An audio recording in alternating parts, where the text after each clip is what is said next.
Hi, welcome back. We're continuing to talk about operations on functions, composition of functions. We're going to look at a couple examples here where we're looking at composition of functions when we have functions with a rule rather than a set of ordered pairs.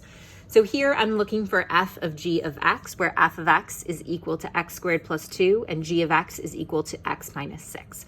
So remember, our values of x go into the g function first, and then the f function, and then the output of the g goes into the f. And remember, this is not commutative, so it has to go through the g and then the f. It won't be the same otherwise.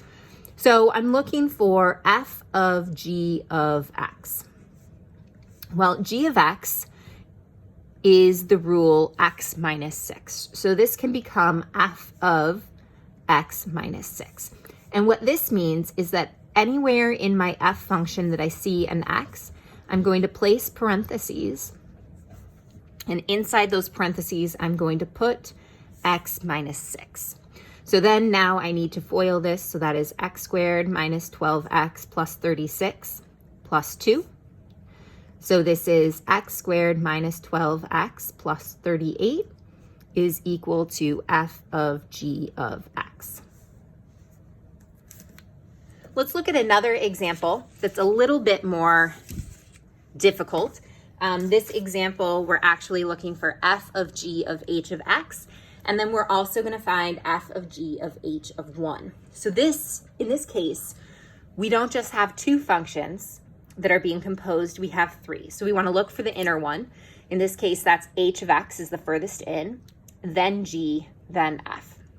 So looking at this, I am going to be looking at f of g of h of x. So the furthest function in is h of x. So I am going to replace h of x with 3x.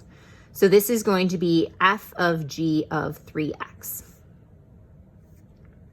So then I am going to look at over here on the side, what is g of 3x?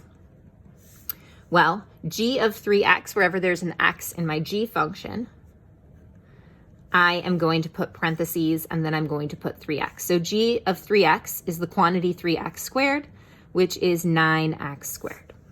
So another way of writing this is f of 9x squared. So now I need to figure out what f of 9x squared is. So I look at my f function here. Everywhere I see an x, I'm going to put parentheses.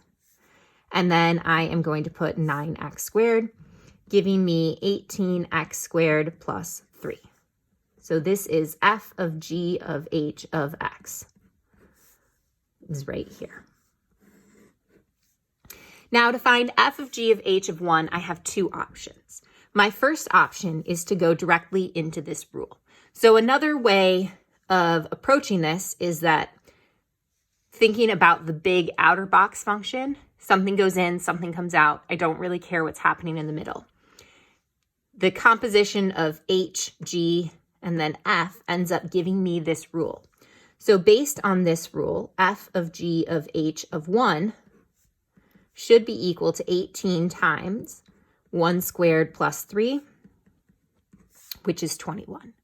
I'm also going to check this another way. So another way of doing this is to say, well, what is h of 1? So h of 1, so basically I'm going to step through and see what my output is. So if 1 goes into h, 3 times 1, or 3, comes out of h. Then I'm going to take that 3, and it's going to go into my g function. So now I'm going to have g of h of 1, which is g of 3. So if 3 goes into my g function, that is going to be 3 squared, which is 9. So now g of h of 1 is equal to 9. So now f of g of h of 1 is the same thing as f of 9, which is 2 times 9 plus 3. This is 18 plus 3, or 21. So f of g of h of 1 is 21 both ways you do it.